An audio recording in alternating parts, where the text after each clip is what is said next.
السلام علیکم ناظرین خلیفہ القادر باللہ عباسی اپنے خاص کمرے میں بیٹھا تھا اور اس کا سالار جو اس کا منظور نظر تھا اسے بتا رہا تھا کہ حماد بن علی اسے ملنے آیا ہے۔ وہ تحفے جو حماد لایا تھا خلیفہ کے سامنے پڑے تھے۔ سالار نے حماد کی بہت تعریف کی اور خلیفہ کو بتایا کہ حماد بن علی بڑے کام کا آدمی ہے، وہ تمام سرکش قبائل کو آپ کی خلافت کا غلام بنا رہا ہے اور آپ کے لیے وہ ان قبائل میں سے فوج تیار کر رہا ہے۔ جب کبھی ہمیں ضرورت پڑی یہ قبائل ہمارے دوش بدوش لڑیں گے۔ یہ قبائل سرکش اور خود سر ہیں، معلوم ہوا ہے کہ قافلوں کو لوٹتے ہیں اور لڑکیاں بھی اٹھا لے جاتے جنہیں وہ بیچ ڈالتے ہیں۔ یہ ان لوگوں کا بہتان ہے جو حماد کی مقبولیت اور طاقت سے خوف زدہ ہیں اور حسد کرتے ہیں۔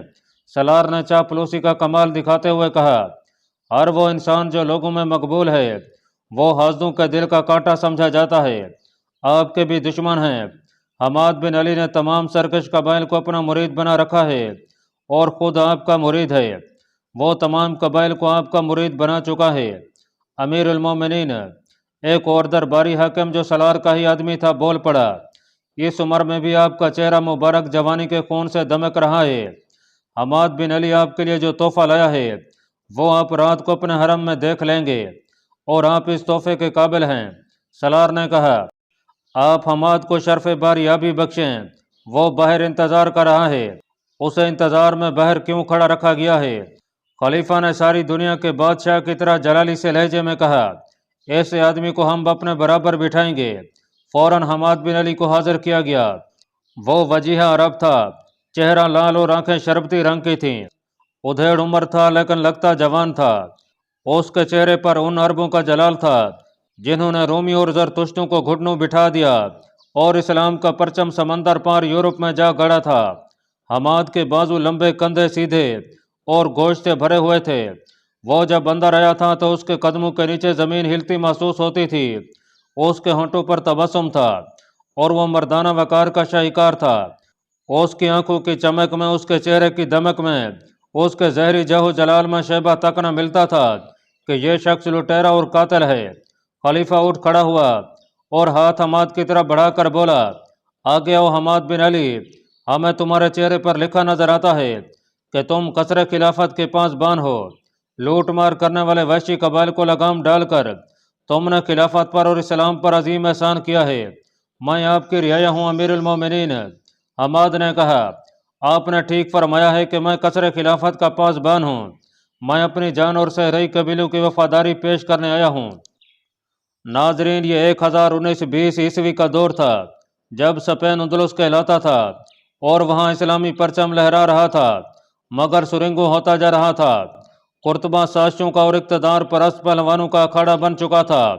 طارق بن زیاد کی ہڈیاں خاک ہو چکی تھیں اور اس کی روح اس اندلس کے لیے تڑپ رہی تھی جسے فتح کرنے کے لیے اس نے سمندر پار کر کے کشتیاں جلا ڈالی تھیں تاکہ واپسی کا تصور ہی مٹ جائے۔ وہ اندلس، وہ طارق بن زیاد کا اندلس، ویسے ہی چاپلوس مشیروں اور درباری خوش آمدیوں کی بھیڑ چڑھ رہا تھا جیسے بغداد کے قصر خلافت میں بھی موجود تھے۔ ان دنوں جب بغداد میں ایک لٹیرا اور صحرائی قزاق خلیفہ کے دربار میں ایک معزز تاجر کے بحروب میں پیش کیا گیا تھا، سپین کے حکمران کے چچا کا بھتیجا اس کے خلاف لڑ رہا تھا۔ یہ خانہ جنگی تھی، وہاں خلافت وجہ پیکار بنی ہوئی تھی۔ جو کوئی خلافت کی گدی پر بیٹھ جاتا وہ ہر اس آدمی کو قتل کرانے کی درپردہ کوشش کرتا تھا جس سے اس کے اقتدار کو خطرہ ہوتا تھا۔ اس کے باوجود اس کے خلاف سازشیں ہوتی تھیں۔ خوش آمدیوں اور چاپلوسوں کا ایک ٹولہ تھا جو ہر خلیفہ کی مدح سرائی کرتا اور اس پر غالب آ جاتا تھا۔ دشمن سلطنت اسلامیہ کی جڑوں میں اتر کر اسے چوہوں کی طرح کھا رہے تھے۔ غداروں کے وارے نیارے تھے۔ نااہل اور بددیانت لوگ عہدے اور رتبے حاصل کرنے لگے اور جو عہدوں اور رتبوں کے اہل تھے وہ مشتبہ، تخریب کار اور شر پسند کہلانے لگے۔ اہل قلم بھی اپنا ایمان اور صداقت نیلام کر بیٹھے اور اندلس میں اسلام کا چراغ ٹمٹمانے لگا۔ انشاءاللہ زندگی رہی تو ہم یہ تاریخ بھی بیان کریں گے۔ ادھر خلافت بغداد بھی شخصی حکومت کی صورت اختیار کر چکی تھی۔ وزیر اور مشیر مفاد پرستی کے شکار ہو گئے اور صحرائی قزاق معززین میں شمار ہونے لگے۔ حماد بن علی ایسے ہی افراد میں سے تھا۔ ایک سلطان محمود تھا جو اسلام کی مشعل اٹھائے ہند کے بت خانے میں جان کی بازی لگائے ہوئے تھا۔ اس لیے وہ اقتدار کے بھوکے لوگوں کے دلوں میں کانٹے کی طرح کھٹکتا تھا۔ حماد بن علی کے ساتھ 4 محافظ تھے، جن میں ایک وجیہہ ترک ارتگین تھا۔ وہ کوئی 1 سال پہلے حماد کے گروہ میں شامل ہوا تھا اور حماد کا قابل اعتماد محافظ بن گیا تھا۔ جس طرح ہر اسلامی مملکت میں حج پہ جانے والوں کے قافلے تیار ہو رہے تھے، ایسا ایک قافلہ غزنی میں بھی تیار ہو رہا تھا۔ تیاری یہ تھی کہ قافلے میں زیادہ سے زیادہ لوگ شامل ہو جائیں تاکہ قزاقوں اور راہزنوں سے محفوظ رہیں۔ قافلے میں تاجر بھی شامل ہو رہے تھے۔ گرد و نواح کے لوگ بھی غزنی میں جمع ہو رہے تھے۔ اونٹوں، گھوڑوں اور بیلوں کی خرید و فروخت ہو رہی تھی۔ بیل اور گھوڑا گاڑیاں تیار ہو رہی تھیں۔ یہ میلے کا منظر تھا۔ اس میلے میں حماد بن علی کے آدمی بھی گھوم پھر رہے تھے۔ وہ جائزہ لے رہے تھے کہ قافلے کے ساتھ کتنا مال جا رہا ہے اور جو لوگ ساتھ جا رہے ہیں وہ مزاحمت کے قابل ہیں یا نہیں۔ قافلے کو 1.5 ماہ بعد روانہ ہونا تھا۔ عرب کے صحرا میں کہیں ایک نخلستان تھا، وسیع اور سرسبز۔ وہاں خیمے لگے ہوئے تھے، مشعلیں جل رہی تھیں۔ خیموں کا ایک شہر آباد ہو گیا تھا۔ خیموں سے ذرا پرے 100 آدمی گول دائرے میں زمین پر بیٹھے تھے۔ ایک جگہ قالین بچھے تھے، ان پر حماد بن علی بیٹھا تھا۔ وہاں بھی مشعلیں اور قندیلیں جل رہی تھیں۔ مہمانوں کے آگے سالم بکرے روسٹ کر کے رکھے ہوئے تھے۔ رقاصہ کا رقص اور اس کے ساتھ صحرائی ساز وجد آفریں تھے۔ یہ الف لیلہ کی ایک بڑی ہی حسین اور پراسرار رات تھی۔ صحرا کا یہ حصہ عام گزرگاہ سے بہت دور تھا۔ یہ حماد بن علی کی دنیا تھی، اور اس دنیا میں جو ریت کے سمندر میں جزیرے کی مانند تھی، اسی کی بادشاہی تھی۔ اس کے پاس بیٹھے ہوئے لوگ عرب کے سرکش اور آزاد قبائل کے سردار اور سرکردہ لوگ تھے۔ ان کے انداز بتا رہے تھے کہ یہ کسی قانون کے پابند نہیں۔ رات شراب اور عیاشی میں بہتی، ڈوبتی اور ابھر ابھر کر ڈوبتی گزر گئی۔ سورج ابھرا تو یہ لوگ سو گئے، اور جب سورج صحرا کو جھلساتا ہوا ڈوب گیا تو یہ پراسرار لوگ جاگ اٹھے اور اسی کھلی جگہ جا بیٹھے جہاں رات رقص اور شراب کی محفل جمی تھی۔ مگر آج رات وہاں کوئی رقاصہ نہیں تھی، شراب پلانے والی عورتیں موجود تھیں۔ میرے عزیز دوستو، حماد بن علی نے سب سے مخاطب ہو کر کہا، حاجیوں کے قافلے چلنے والے ہیں اور دور کے قافلے بھی چل پڑے ہوں گے، مگر اب بہت بڑا شکار آ رہا ہے۔ یہ غزنی کا قافلہ ہے، اس کے ساتھ ہندوستان کا مال غنیمت آ رہا ہے۔ تم نے اس سے پہلے غزنی کے قافلے مارے ہیں، مگر اتنا مال ہاتھ نہیں آیا تھا۔ مجھے اطلاع ملی ہے کہ اب جو قافلہ آ رہا ہے وہ تمہیں برسوں کے لیے مالا مال کر دے گا، مگر اس قافلے پر ہاتھ ڈالنا آسان نہیں ہوگا۔ قافلے میں 1,500 سے زیادہ لوگ ہوں گے، سب مسلح ہوں گے اور ان میں فوجی بھی ہوں گے۔ اس قافلے پر چند ایک آدمیوں کا گروہ ہاتھ نہیں ڈال سکتا۔ ہم سب کو مل کر ایک فوج کی طرح حملہ کرنا ہوگا۔ کیا تم لوگ مجھے بتا سکتے ہو کہ ہر ایک کتنے آدمی اپنے ساتھ لا سکتا ہے؟ 1,000، ایک نے ہاتھ اٹھا کر کہا۔ 600، ایک اور نے کہا۔ ہر ایک نے بتایا کہ وہ کتنے آدمی لا سکتا ہے۔ یہ تعداد 5,000 بن گئی۔ یہ یاد رکھو کہ ہمیں 5,000 قزاق نہیں سپاہی درکار ہیں۔ حماد بن علی نے کہا، ہو سکتا ہے ہمیں ایسی ضرورت پیش نہ آئے، لیکن ہمیں باقاعدہ لڑائی کے لیے تیار رہنا چاہیے۔ میں بغداد سے آ رہا ہوں۔ مجھے خلیفہ کے ایک سالار نے بتایا ہے کہ غزنی کا سلطان، جس کا نام محمود ہے، حاجیوں کی بہت عزت کرتا ہے اور ان کا بہت خیال رکھتا ہے۔ ہو سکتا ہے وہ اتنے بڑے قافلے کے ساتھ فوج کا ایک دستہ بھیج دے۔ ہر سردار نے پرجوش آواز میں حماد کو یقین دلایا کہ وہ اپنے ساتھ ایسے جنگجو لا رہا ہے جو غزنی کی فوج کو کاٹ کر رکھ دیں گے۔ اگر تم واقعی سپاہی بن کر آؤ گے تو تمہیں ایک اور انعام ملے گا۔ حماد بن علی نے کہا۔ اس کے پاس ایک بڑی ہی خوبصورت لڑکی بیٹھی تھی۔ یہ لڑکی 1 سال سے اس کے پاس تھی۔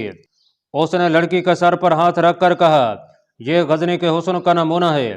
غزنی کے قافلے کے ساتھ ایسی بہت سی لڑکیاں آ رہی ہیں، پورے پورے کنبے آ رہے ہیں۔ یہ ایسا انعام ہے جو تمہیں اور کہیں نہیں ملے گا۔ حماد بن علی صاحب کو بتانے لگا کہ قافلے پر کس مقام پر حملہ کرنا ہے۔ حماد کے پیچھے اس کا باڈی گارڈ ارتگین کھڑا تھا۔ وہاں محافظ کو ساتھ رکھنے کی ضرورت نہیں تھی، لیکن وہ ان قبائل کا بادشاہ تھا اور بادشاہ اپنے ساتھ محافظ رکھا کرتے تھے۔ جب حماد قبائل کے سرداروں سے مخاطب تھا، لڑکی نے نظر بچا کر ارتگین کی طرف دیکھا۔ ارتگین کا چہرہ بے تاثر تھا۔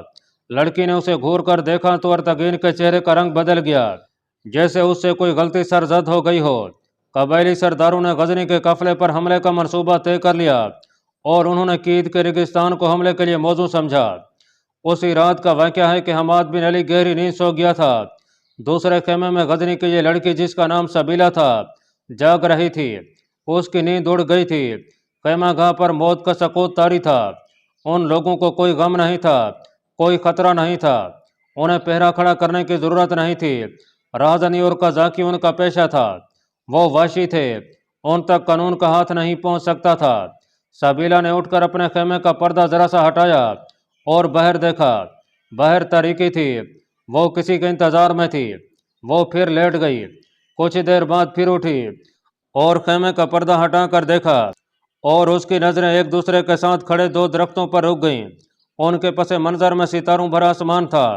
देखते ही देखते दोनों दरख्तों के दरमियान एक इंसानी सयाहान रुका। कोई आदमी वहां आन खड़ा हुआ था।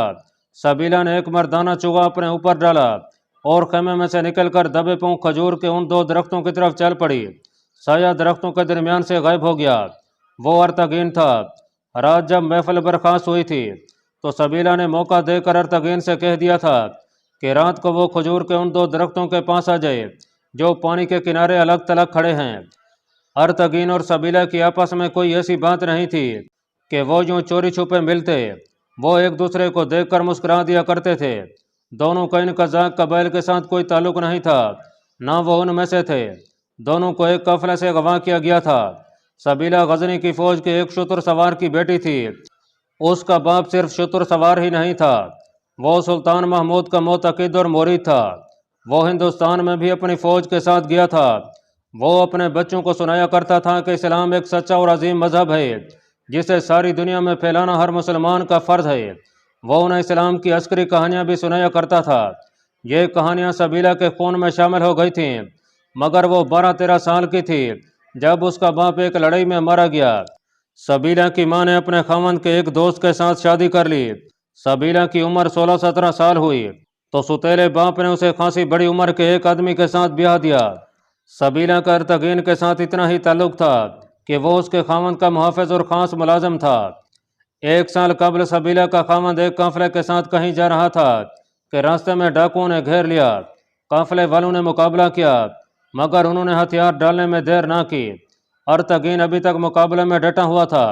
वो घोड़े पर सवार था, घोड़े को सर पर दौड़ाकर और घूम फिर कर लड़ता था। डाकुओं के सरदार ने ऐलान किया कि इस शख्स को जिंदा पकड़ो। काफिले वाले दिल छोड़ बैठे थे। अर्तगीन अकेला लड़ रहा था। आखिर डाकुओं ने उसके घोड़े को जख्मी करके अर्तगीन को गिरा लिया और उसे पकड़ लिया। डाकुओं के हाथ काफिले का तमाम तर माल लगा और दो बड़े कीमती इंसान, एक अर्तगीन था और दूसरी सबीला। चंद दिनों की मुसाफत के बाद अर्तगीन और सबीला को किसी जगह हमाद बिन अली के सामने पेश किया गया। डाकुओं का यह गिरोह उसी का था। सबीला पर तो खामोशी तारी थी। अर्तगीन हमाद को भी ललकार रहा था। हमाद चरब जबान था। उसने अर्तगीन को मोम कर लिया और जब अर्तगीन ने उसे बताया कि वो गुलामों के ख़ानदान का फ़र्द है और 3 अकाओं का मुहाफ़िज रहा है, तो हमाद ने उसे अपने पास बिठा लिया। यहाँ तुम किसी का गुलाम नहीं हो, हमाद बिन अली ने कहा। यहाँ तुम बादशाह हो, सुल्तान हो। तुम्हारी वजाहत देखकर और यह सुनकर कि तुम मेरे इतने आदमियों के हाथ नहीं आते थे, मैंने तुम्हें अपने साथ रखने का इरादा कर लिया है। तुम्हारी कदर मेरे सिवा और कोई नहीं जानता। सबीला ने अर्तगीन को अलग ले जाकर कहा कि वो उसकी खातर उसके साथ रहे। अर्तगीन राहजनी की 2 वारदातों में शरीक हुआ था। वो चूंकि हमाद का मुहाफिज था, इसलिए वो कजाकी में कम ही शामिल होता था। बद्दुओं के ये कबाइल इतने सरकश थे कि अपने अपने सरदार के सिवा किसी और का हुक्म नहीं मानते थे। हमाद बिन अली को सब ने सिर्फ इसलिए अपना बेताज बादशाह तस्लीम कर लिया था कि उसने खलीफा बगदाद को और हर उस हाकिम को जो हमाद को गिरफ्तार कर सकता था अपने हाथ में ले रखा था। खलीफा को तो बताया ही नहीं गया था कि हमाद राहजन और कजाक है। उस रात जब सबीला अर्तगीन से मिलने गई तो ये पहली खुफिया मुलाकात थी। अर्तगीन हैरान था कि सबीला ने उसे यूं चोरी छुपे क्यों बुलाया है। क्या वो अपने आका के साथ बेवफाई करना चाहती है? क्यों सबीला? अर्तगीन ने इधर उधर देख कर पूछा। ऐसी क्या बात है कि तुमने मुझे दिन के वक्त अपने खेमे में बुलाने की बजाय रात के इस वक्त यहाँ बुलाया है? मैंने तुम्हें अपने मरे हुए खामन का गुलाम समझकर नहीं बुलाया। सबीला ने कहा, अपने आप को ना मेरा गुलाम समझो, ना हमाद बिन अली का। मैं तुम्हारे सीने में एक इंसान को बेदार करना चाहती हूँ। ऐसा इंसान जो किसी का गुलाम नहीं होता, वो अपने खुदा का और अपने मजहब का और अपने वतन का गुलाम होता है। कैसी बातें कर रही हो सबीला? अर्तगी ने फीकी सी हंसी हंसते हुए कहा।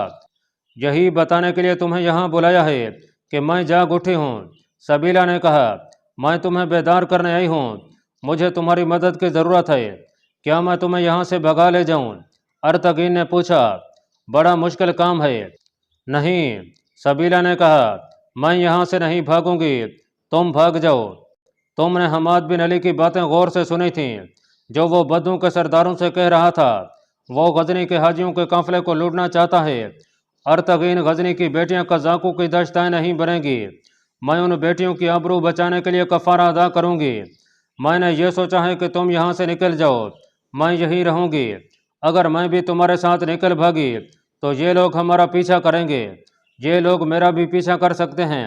अर्तगीन ने कहा, इन्हें खतरा ये होगा कि मैं गजनी जाकर इतला दे दूंगा कि रास्ते में काफिले पर हमला होगा और सुल्तान महमूद काफिले के साथ फौज के 1-2 दस्ते भेज देगा। इसके बावजूद तुम चले जाओ। सबीला ने कहा, हमें खतरा तो मोल लेना ही होगा। तुम डर रहे हो, तुम्हारा डर बजा है। मैं तुम्हें यकीन दिलाती हूँ कि तुम सुल्तान महमूद के पास पहुँच गए और उसे ये बताया कि तुम गुलाम थे, तो वो तुम्हें गले लगा लेगा। सबीला ने कहा, फिर तुम गुलाम नहीं रहोगे। तुम सुल्तान की निगाह में और खुदा की निगाह में भी काबिल एहतराम इंसान बन जाओगे। अपने आप में गैरत बेदार करो अर्तगीन। अपने वतन और अपने मजहब की बेटियां वतन की आबरू होती हैं। वो कौमें जलीलो ख्वार होती हैं जो अपनी बेटियों की नामोज को फरामोश कर देती हैं। मैं तुम्हारी एक बात भी नहीं समझ सका सबीला। अर्तगीन ने कहा, मेरे दिल में किसी ने वतन की मोहब्बत पैदा ही नहीं की। मुझे नौकरी करनी है, इसलिए एक कज़ाक के पास भी मुतमईन हूँ। लेकिन तुम जो कहोगी करूँगा। तुम मजलूम हो, फिर भी तुम्हारा ईमान महफूज है। मैं कह चुका हूँ कि तुम्हारी नेकियों का सिला ज़रूर दूंगा। कहो मुझे क्या करना है। यहाँ से इस तरह निकले कि किसी को पता ना चले। सबीला ने कहा, तुम रास्ते से वाकिफ हो। 15-20 दिनों में गजनी पहुँच जाओगे। अगर गजनी के हाजियों का काफिला वहाँ से चल पड़ा हो तो उसे रोक लेना और अमीर करवां को बता देना कि रास्ते में क्या खतरा है। उसे कहना कि तुम फौज का इंतज़ाम करने जा रहे हो।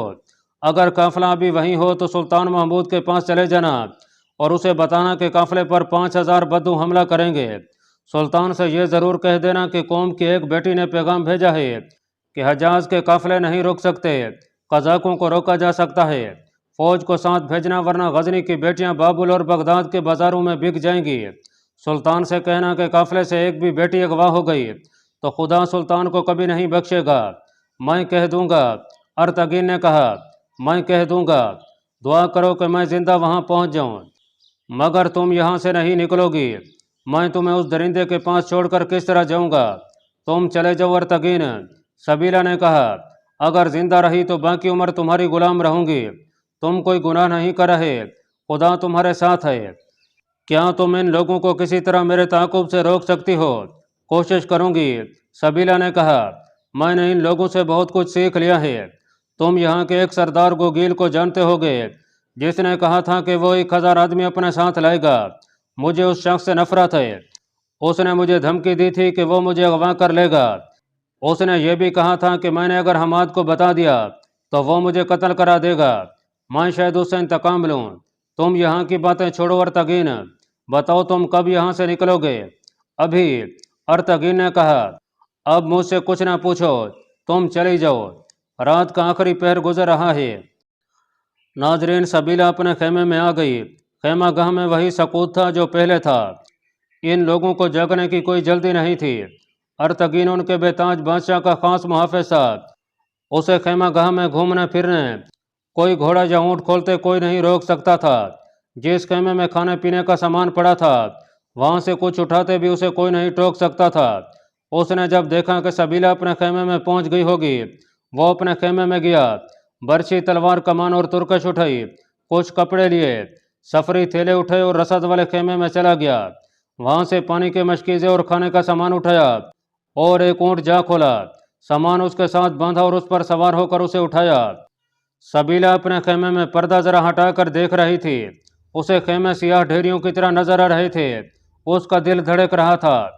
कुछ देर बाद उसे खेमों से दूर एक ऊँट का हेवला इस तरह नजर आया जैसे ऊँट उफ़क़ की लकीर पर चला जा रहा हो। सबीला के होंठों से दुआ सरगोशियाँ बन के निकलने लगी اور اونٹ کا حیولہ چھوٹا ہوتا گیا، دور ہٹتا گیا، پھر وہ اس کے آنسوں کی دھند میں چھپ گیا۔ سبیلہ بستر پر جا گری اور اس کی آنکھ لگ گئی۔ اللہ پاک کمی بیشی معاف فرمائے۔ اللہ آپ کا حامی و ناصر ہو، آمین۔